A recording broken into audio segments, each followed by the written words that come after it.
from your breaking news and weather authority. This is 13 Wham News at 11. Tonight, renewed calls for safety improvements on a Penfield street after a second deadly crash in the same neighborhood in less than a year. We both, when we hear brakes squeal, we cringe. Those concerns come as we hear from the victim's son in yesterday's fatal crash on Atlantic Avenue. Good evening, I'm Matt Malloy. I'm Karen Edwards. 69-year-old Sharon Shearer was killed after deputies say her car veered off the road, crashing into a boulder before catching fire. Her son tonight calling his mother a wonderful person who loved animals and rescued many of them.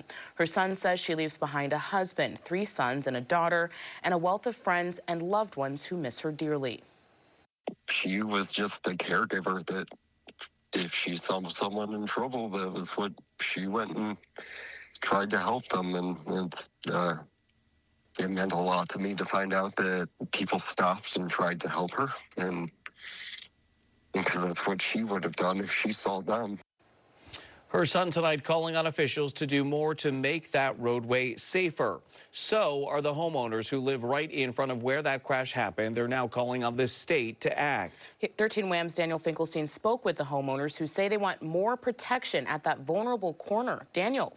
Well, that's right. John and Karen Zaharek have lived in their Penfield home for nearly 30 years and are no stranger to car crashes. They want the state to make the road safer for them and for drivers. Just feet away from John and Karen Zaharek's home on Atlantic Avenue in Penfield, there's a large burn mark on the road and scattered debris from a devastating car crash. I ran out to the porch and I saw the car over here with electrical wires on it, and it was on fire, smoking and such, you know, electric wires. This is the second fatal car crash in this spot in nearly 10 months. Last November, the Monroe County Sheriff's Office says a driver veered off of the road, striking a utility pole. The Zahareks say the car then tore through their front porch, resulting in significant damage.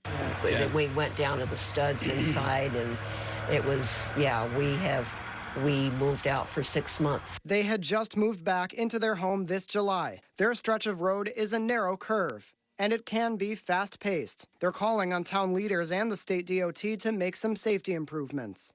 You know, I was trying to get, you know, a guardrail or some kind of, you know, way to stop cars because they're just not navigating the turn. A spokesperson for the DOT says while the road meets state and federal standards, it's made several recent enhancements, including larger signs and reflective signposts. The Zahareks just want more protection for them and others. I think it would be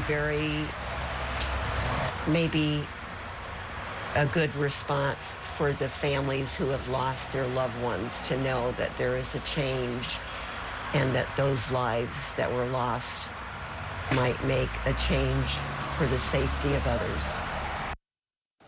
Shearer's family says they are still looking for a cat. We're told it's a calico named Missy. They're asking neighbors in the area to keep an eye out. If you or someone you know finds her, we'll have contact information in our web story on 13wham.com. Matt and Karen, back to you.